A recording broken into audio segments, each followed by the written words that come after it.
Baik, sebelumnya Assalamualaikum warahmatullahi wabarakatuh. Kami dari kelompok 2 yang beranggotakan saya sendiri Merliana Knesyonara NIM 1802 dan teman saya Melina Fahrin Azizi NIM 1803. Selanjutnya Lilis Widiawati NIM 1815 dan Febrianti NIM 1817 akan membahas materi sistem pengendalian manajemen tentang memahami strategi.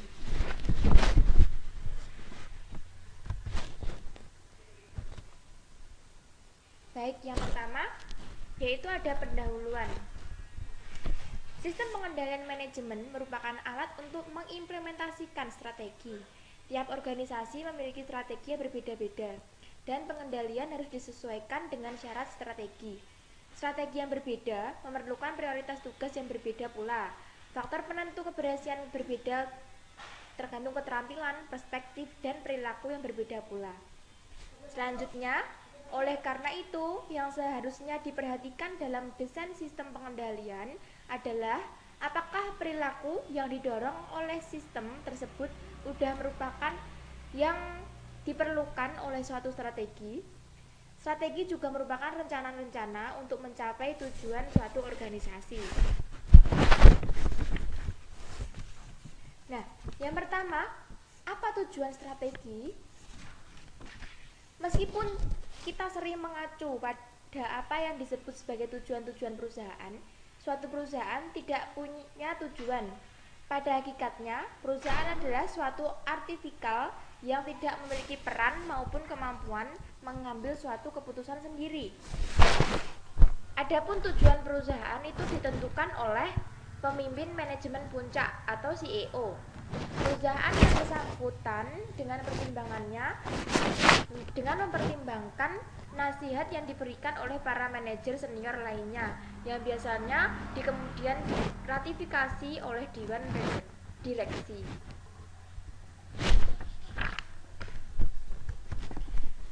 Nah, tujuan perusahaan itu bisa berupa yang pertama ada profitabilitas.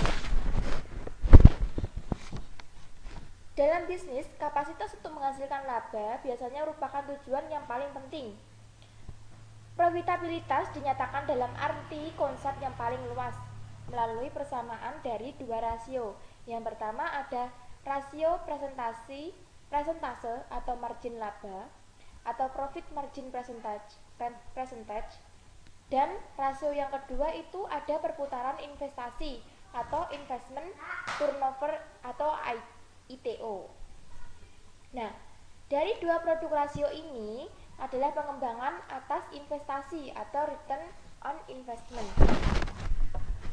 Arti profitabilitas sendiri itu yaitu analisis rasio keuangan yang mengukur kemampuan perusahaan dalam memperoleh laba atau profit dengan suatu ukuran persentase untuk menilai sejauh mana perusahaan itu dapat menghasilkan laba atau profit.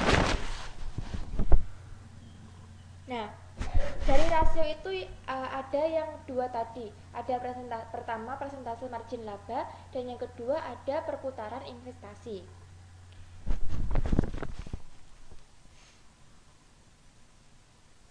Yang pertama, perhitungan margin laba itu dapat dihitung dengan rumus pendapatan dikurangi beban dibagi dengan pendapatan. Dan yang perputaran investasi itu dapat diketahui atau dapat dihitung dengan menggunakan rumus pendapatan dibagi dengan investasi. Nah, profitabilitas ini mengacu pada profit jangka panjang daripada suatu periode dalam 1 tahun atau current quarter. Sebab beberapa pengeluaran saat ini bisa jadi penurunan profit saat ini, tapi dapat meningkatkan profit dalam jangka panjang pula. Yang kedua, tujuannya adalah memaksimalkan nilai pemegang saham. Nilai pemegang saham atau shareholder value itu konsepnya adalah tujuan yang semestinya bagi sebuah perusahaan yang mencari laba adalah memaksimalkan nilai pemegang saham. Meskipun arti istilah itu sendiri tidaklah terlalu jelas, mungkin hal tersebut mengacu pada harga pasar saham perusahaan. Akan tetapi diyakini bahwa mencapai tingkat laba yang memuaskan itu adalah cara yang lebih baik dalam menentukan tujuan dari suatu perusahaan. Dan yang selanjutnya ada risiko. Nah, upaya sebuah organisasi perusahaan untuk meningkatkan profitabilitas sangat dipengaruhi oleh kemampuan pihak manajemen untuk mengambil risiko. Tingkat pengambilan risiko ini juga sangat bervariasi, tergantung pada pribadi masing-masing individu pada jajaran manajemen. Akan tetapi, selalu ada batas atas atau sejumlah organisasi perusahaan secara terang-terangan menyatakan bahwa tanggung jawab utama manajemen adalah menjaga aset-aset perusahaan, sedangkan profitabilitas ini menjadi tujuan yang kedua. Jadi, tujuannya itu yang utama itu menjaga aset-aset perusahaan. Dan yang selanjutnya ada pendekatan banyak stakeholder. Nah, organisasi-organisasi ini terlibat dalam 3 jenis pasar. Yang pertama ada pasar modal atau capital market, yang kedua pasar produk atau product market, yang selanjutnya ada pasar faktor atau factor market.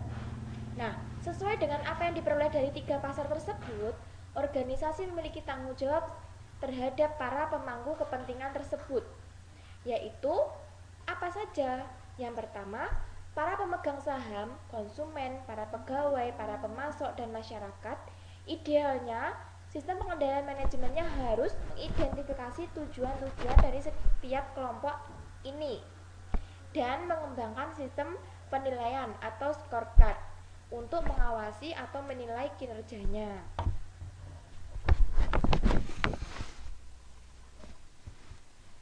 Dan yang selanjutnya ada konsep strategi. Walaupun definisi berbeda satu sama lain, ada kesepakatan umum bahwa strategi mendeskripsikan arah umum yang akan dituju suatu organisasi untuk mencapai tujuannya.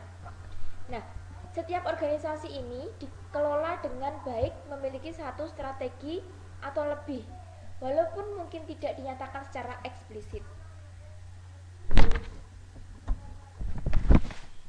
Nah, strategi ini dapat ditemukan dalam 2 tingkatan. Yang pertama, strategi untuk organisasi keseluruhan, dan yang kedua, strategi untuk unit bisnis dalam suatu organisasi.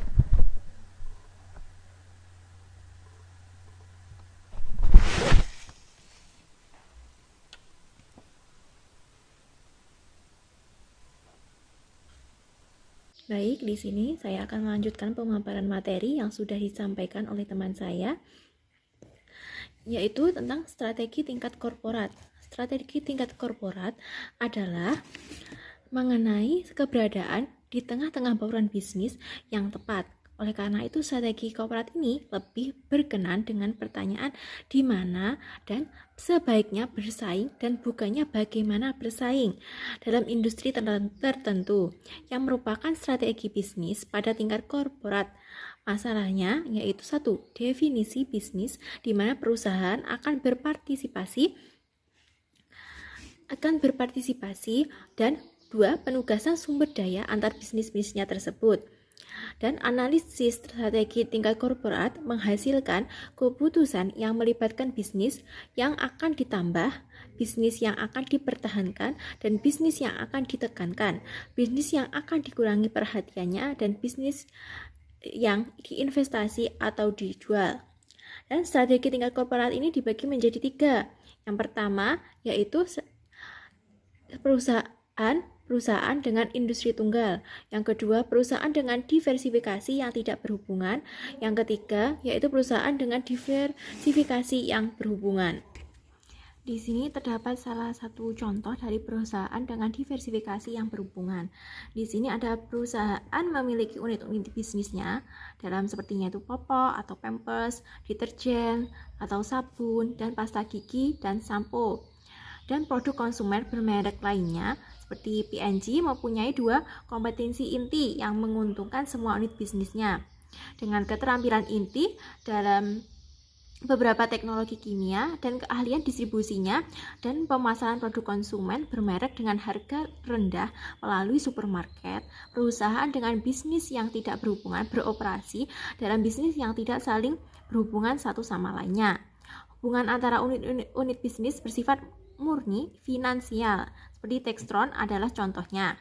Perusahaan ini beroperasi dalam bisnis yang sangat diversifikasi, seperti dalam alat tulis, helikopter, gergaji, komponen mesin pesawat terbang, forklift, alat mesin, penghubung khusus, dan mesin turbin gas.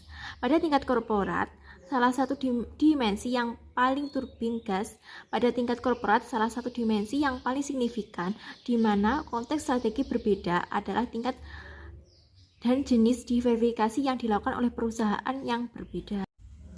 Di sini dalam perusahaan-perusahaan dengan industri tunggal.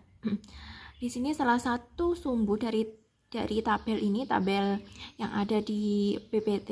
Di sini ada grafik, itu tentang strategi tingkat korporat, penyajian grafis dari grafik korporat yang generik. Nah, salah satu sumbu dalam tampilan 2 titik ini, dalam sumbu yang ini, di sini kan ada tingkat diversifikasi yang berhubungan dengan jumlah industri di mana perusahaan tersebut beroperasi. Pada satu ekstrem, perusahaan mungkin memiliki komitmen total pada satu industri. Perusahaan yang menggunakan strategi industri tunggal meliputi Mytek. Mytek itu yaitu peralatan rumah tangga besar. Ada Weekly adalah permen karet. Ada Purdue Farm yaitu unggas, dan Nucor yaitu baja. Perusahaan industri tunggal menggunakan kompetensi intinya untuk mencapai pertumbuhan dalam industri tersebut. Di sini kan ada tingkat keterkaitan, semakin ke atas berarti semakin tinggi dan semakin ke bawah adalah semakin rendah, dan ada tingkat diversifikasinya.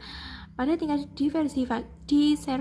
diversifikasinya, semakin dia ke kiri dia rendah dan makin ke kanan dia akan tinggi. Di sini yang tinggi adalah diversifikasi yang tidak berhubungan yaitu Textron, dan dalam tingkat keterkaitan yang tinggi yaitu industri tunggal yaitu McDonald dan Wrigley.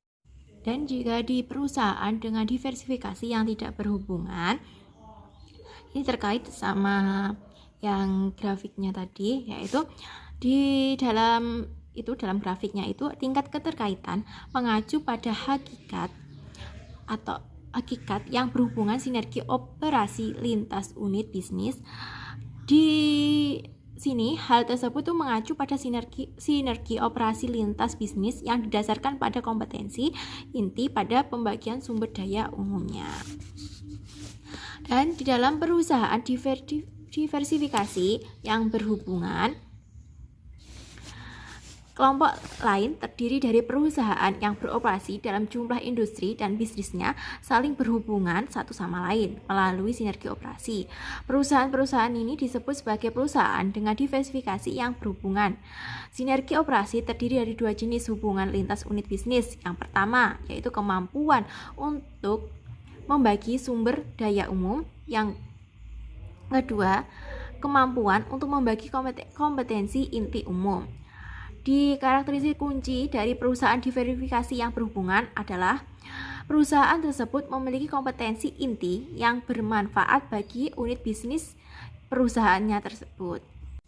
Selanjutnya, pada kompetensi inti dan diversifikasi, dalam penelitian telah menunjukkan bahwa secara rata-rata perusahaan yang berhubungan mencapai kinerja tertinggi, perusahaan dengan industri tunggal mencapai kinerja terbaik kedua, dan perusahaan dengan diversifikasi yang tidak berhubungan tidak mencapai kinerja baik dalam jangka waktu yang panjang. Hal ini itu disebabkan karena markas besar korporat dalam perusahaan dengan diversifikasi yang berhubungan mempunyai kemampuan untuk mentransfer kompetensi inti dari satu unit bisnis ke unit bisnis yang lainnya. Dan selanjutnya ada implikasi dari desain sistem pengendalian. Implikasi strategi korporat adalah satu rangkaian dengan strategi dari strategi industri tunggal di satu ujung spektrum dan diversifikasi yang tidak berhubungan di ujung lainnya. Diversifikasi ini yang berhubungan ada di tengah spektrumnya. Syarat perencanaan dan pengendalian perusahaan menggunakan strategi diversifikasi tingkat korporat, yakni tingkat dan jenis diversifikasinya itu berbeda. Selanjutnya pada strategi unit bisnis, di sini persaingan antar perusahaan dengan diversifikasi tidak berlangsung pada tingkat korporat. Sebaliknya, unit bisnis dalam satu perusahaan bersaing dengan unit bisnis dalam perusahaan lain. Kantor korporat dari perusahaan dengan diversifikasi tidak menghasilkan laba untuk dirinya sendiri, melainkan pendapatan dihasilkan dan biaya ditanggung oleh unit-unit bisnis. Strategi unit bisnis berkenaan dengan bagaimana menciptakan dan memelihara keunggulan kompetitif dari masing-masing industri yang terpilih.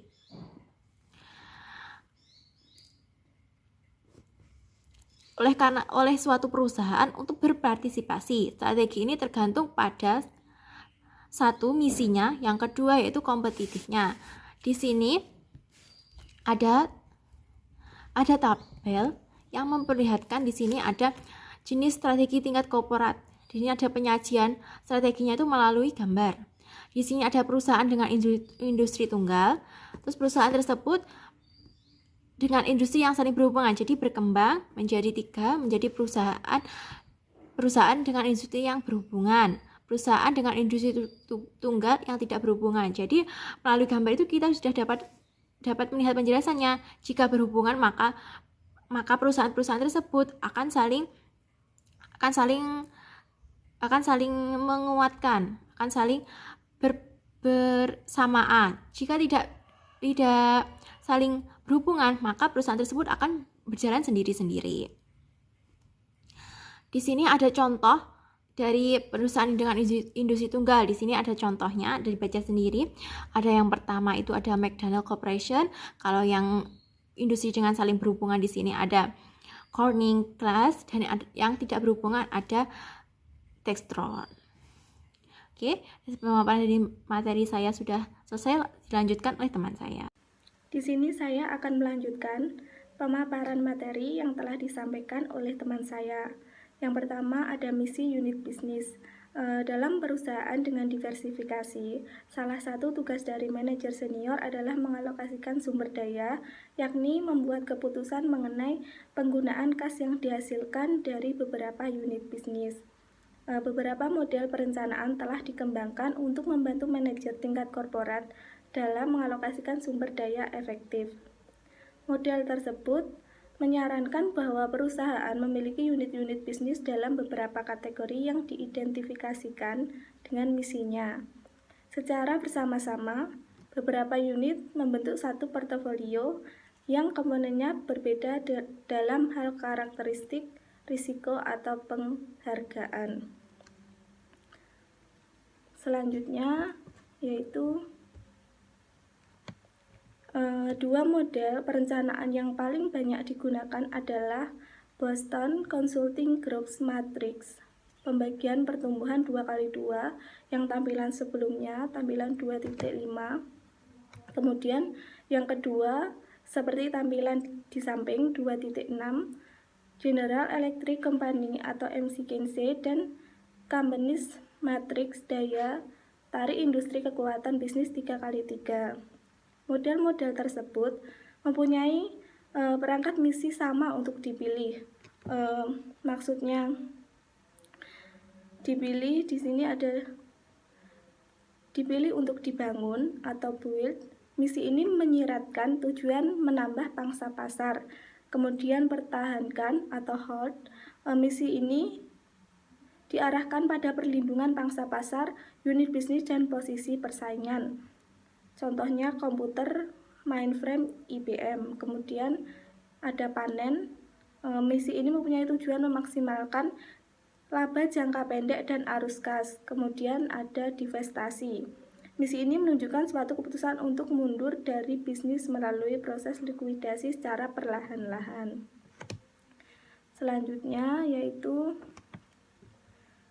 Dalam model BCG, setiap unit bisnis ditempatkan dalam salah satu dari 4 kategori tanda tanya, bintang, sapi perah, dan anjing yang mewakili 4 sel dari matriks 2x2. Ini yang tampilan 2.5 tadi ya, yang mengukur tingkat pertumbuhan industri pada satu sumbu dan pangsa pasar relatif pada sumbu lain, tampilan 2.5.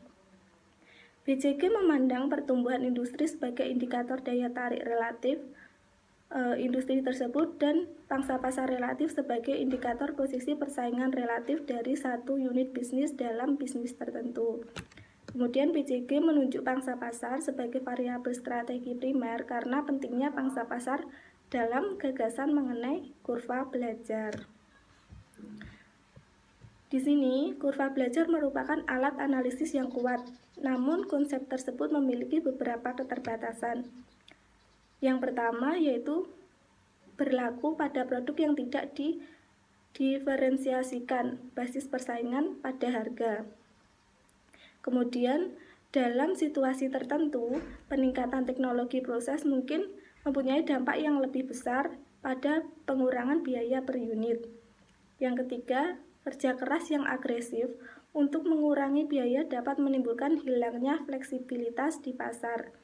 Yang keempat, komitmen pada konsep kurva belajar dapat sangat merugikan bila muncul teknologi baru. Yang kelima, pengalaman bukanlah salah satunya pemicu biaya. Selanjutnya yaitu logika BCG bagi masing-masing keempat sel dalam tampilan 2.5, tampilan di atas itu, unit bisnis yang termasuk dalam kuadran tanda tanya secara khusus diberi misi bangun pangsa pasar. Unit bisnis akan menikmati posisi biaya rendah. Kemudian untuk unit bisnis kuadran bintang diberi misi pertahankan pangsa pasar. Yang selanjutnya, unit bisnis yang termasuk dalam kuadran sapi perah kas adalah sumber utama kas untuk perusahaan. Yang terakhir ada bisnis dalam kuadran anjing, mempunyai posisi persaingan yang lemah dalam industri yang tidak menarik, harus didivestasi atau dijual kecuali ada kemungkinan menguntungkan. Kantor korporat harus mengidentifikasikan sapi perah kas dengan arus kas positif dan mengalokasikan kembali sumber-sumber ini untuk membangun pangsa pasar di kuadran tanda tanya. Nah, untuk matriks General Electric Company atau McKinsey dan Company tampilan 2.6 di samping ini mempunyai perbedaan metodologi dengan pendekatan BCG yang tampilan 2.5 tadi dalam hal-hal berikut. BCG menggunakan tingkat pertumbuhan industri sebagai wakil atau proksi untuk daya tarik industri.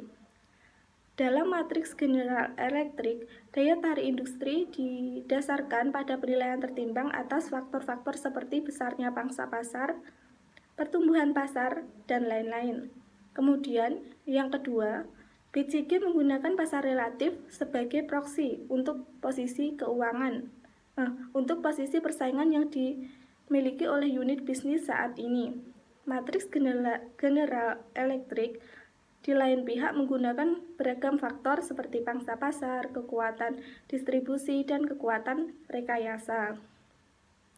Selanjutnya, perancang pengendalian perlu mengetahui apa misi suatu unit bisnis, tetapi tidak selalu perlu mengetahui mengapa perusahaan memilih misi tersebut.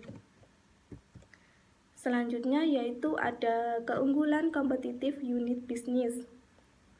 Setiap unit bisnis harus mengembangkan keunggulan kompetitifnya agar dapat melaksanakan misinya. 3 pertanyaan yang harus dipertimbangkan dalam mengembangkan keunggulan kompetitif unit bisnis yaitu yang pertama, apa struktur industri di tempat unit bisnis beroperasi. Kemudian 2, bagaimana unit bisnis seharusnya mengeksploitasi struktur industri. 3, apa yang akan menjadi basis keunggulan kompetitif unit bisnis. Selanjutnya, Michael Porter mendeskripsikan 2 pendekatan analitis sebagai bantuan dalam mengembangkan keunggulan kompetitif yang lebih superior dan berkesinambungan. Yang pertama yaitu analisis industri atau industri analisis, dan yang kedua analisis rantai nilai atau value chain analysis. Di sini akan dijelaskan mengenai analisis industri. Menurut Porter, struktur industri harus dianalisis terkait dengan kekuatan kolektif dari 5 kekuatan persaingan pada tampilan 2.7. Yang pertama yaitu ada intensitas persaingan di antara pesaing yang ada. Yang kedua ada daya tawar pelanggan. Faktor-faktor yang mempengaruhi daya beli adalah jumlah pembeli, biaya peralihan pembeli, kemampuan pembeli untuk mengintegrasikan kembali. Kemudian ada banyak lainnya. Yang ketiga, daya tawar pemasok. Faktor-faktor yang mempengaruhi kekuatan pemasok adalah jumlah pemasok, kemampuan pemasok untuk melakukan integrasi ke depan, kehadiran input substitusi, dan pentingnya volume unit bisnis bagi pemasok. Selanjutnya, 4 ancaman dari barang substitusi atau barang pengganti. Yang kelima, ada ancaman pendatang baru yang masuk industri. 3 observasi selanjutnya yaitu 3 observasi yang dibuat sehubungan dengan analisis industri, yaitu yang pertama, semakin kuat 5 kekuatan tersebut, semakin rendah kemungkinan profitabilitas dari industri tersebut. Kemudian yang kedua, bergantung pada kekuatan relatif dari 5 tersebut, masalah strategis kunci yang dihadapi oleh bisnis tersebut akan berbeda dari satu industri ke industri yang lain. Yang ketiga, memahami hakikat kekuatan untuk merumuskan strategi yang lebih efektif. Baik, untuk selanjutnya bisa dilanjutkan oleh rekan saya. Baik, di sini saya akan menyampaikan pemaparan materi mengenai keunggulan bersaing generik. Nah, unit bisnis mempunyai 2 cara generik untuk merespon terhadap kesempatan dalam lingkungan eksternal dan mengembangkan keunggulan kompetitif yang berkesinambungan, yaitu meliputi biaya rendah dan diferensiasi. Nah, biaya rendah ini merupakan kepemimpinan biaya yang dapat diperoleh melalui beberapa pendekatan seperti skala ekonomis dalam produksi, dampak kurva belajar, pengendalian biaya yang ketat, dan minimalisasi biaya. Selanjutnya, diferensiasi. Fokus utama strategi ini adalah melakukan diferensiasi penawaran produk yang dihasilkan oleh unit bisnis sehingga menciptakan sesuatu yang dipandang oleh pelanggan sebagai sesuatu yang unik. Nah, secara intuitif maupun teoritis, keunggulan kompetitif di pasar pada intinya berasal dari penyediaan nilai pelanggan lebih baik untuk biaya yang sama atau nilai pelanggan yang sama untuk biaya yang lebih rendah. Nah, analisis rantai nilai berusaha untuk menentukan di bagian mana dari operasi perusahaan, dari desain sampai distribusi, nilai pelanggan dapat ditambah atau dikurangi. Nah, untuk setiap aktivitas bernilai tambah, pertanyaan kunci yang perlu diajukan adalah yang pertama, dapatkah kita mengurangi biaya dalam kegiatan ini dengan mempertahankan agar nilai pendapatan tetap konstan? Yang kedua, dapatkah kita menambah nilai pendapatan dalam kegiatan ini dengan mempertahankan biayanya konstan? Terus yang ketiga, dapatkah kita mengurangi aktiva dalam kegiatan ini sementara mempertahankan biaya dan pendapatan tetap konstan? Terus yang keempat, itu yang paling penting, dapatkah kita melakukan poin 1, poin 2, dan poin 3 secara serentak? Nah, dengan menganalisis biaya, pendapatan, dan aktivitas secara sistematis, unit bisnis dapat mencapai keunggulan diferensiasi dengan pengurangan biaya. Nah, kerangka rantai nilai itu merupakan metode untuk membagi rantai tersebut dari bahan baku dasar sampai pelanggan pemakai akhir ke dalam kegiatan spesifik untuk dapat memahami perilaku biaya dan sumber diferensiasi. Nah, di sini ada rantai nilai tipikal untuk sebuah bisnis. Jadi itu perusahaan mengembangkan produk. Terus apabila produk itu diterima di pasar, maka mereka akan memproduksinya lebih banyak dan mereka melakukan pemasaran dan penjualan, setelah itu melakukan layanan atau logistik. Nah, aktivitas aktivitas pendukung yang ada di rantai tersebut itu ada keuangan, sumber daya manusia, dan teknologi informasi. Nah, rantai nilai ini membantu perusahaan untuk memahami sistem penyaluran nilai, tidak hanya dari bagian dari rantai nilai di tempat perusahaan beroperasi saja, namun dari pemasok dan pelanggan. Dan pemasok dari pemasok serta pelanggan dari pelanggan mempunyai selisih keuntungan yang penting untuk diidentifikasi dalam memahami pembentukan posisi biaya atau diferensiasi perusahaan, karena pelanggan pengguna akhir pada intinya membayar untuk semua selisih keuntungan sepanjang rantai nilai keseluruhan. Kemudian kelompok kami itu memilih kasus yang pertama, yaitu pada awal tahun 2000, Cisco adalah pemimpin dunia dalam menyediakan hardware, software, dan jasa yang terkait untuk memungkinkan jaringan internet. Perusahaan ini tumbuh menjadi perusahaan global yang mempekerjakan kurang lebih 20.000 orang di 55 negara dan memiliki atau mempunyai nilai pasar sebesar 363 miliar US dollar. Nah, laporan tahun 1999, perusahaan memiliki pendapatan sebesar 12,2 miliar US dollar. Kurang lebih 40% berasal dari Amerika Serikat. Nah, Cisco telah mengkodifikasikan algoritma bahwa petugas teknis penjualan yang dipekerjakan untuk mengkonfigurasikan sistem jaringan untuk pelanggan korporat mereka dan menempatkan algoritma ini pada web untuk digunakan oleh para insinyur pembeli. Nah, Cisco melakukan banyak outsourcing dari manufakturnya. Nah, penggunaan software pengisian ulang dinamis berbasis web yang memisahkan pesanan yang masuk. Pemasok memperoleh informasi tentang materi dan komponen, apa yang harus mereka kirim ke pabrik, perakit, dan waktunya kapan. Nah, pada tahun 1999 akhir, lebih dari separuh dari pesanan pelanggan Cisco ditransmisikan dan dipenuhi oleh subkontraktor perusahaan tanpa karyawan Cisco yang menyentuh sepotong kertas. Nah, pada pertengahan 1999, lebih 80% dari kebutuhan dukungan teknik pelanggan dipenuhi secara online.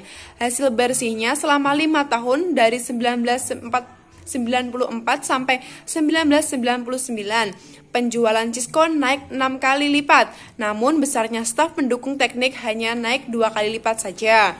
Nah, Cisco juga mendorong konsumen untuk menggunakan internet untuk berbagai pengalaman dengan menggunakan peralatan Cisco, tidak hanya dengan perusahaan tetapi dengan pelanggan lain. Dengan demikian menciptakan bahan pengetahuan yang mengembang sendiri.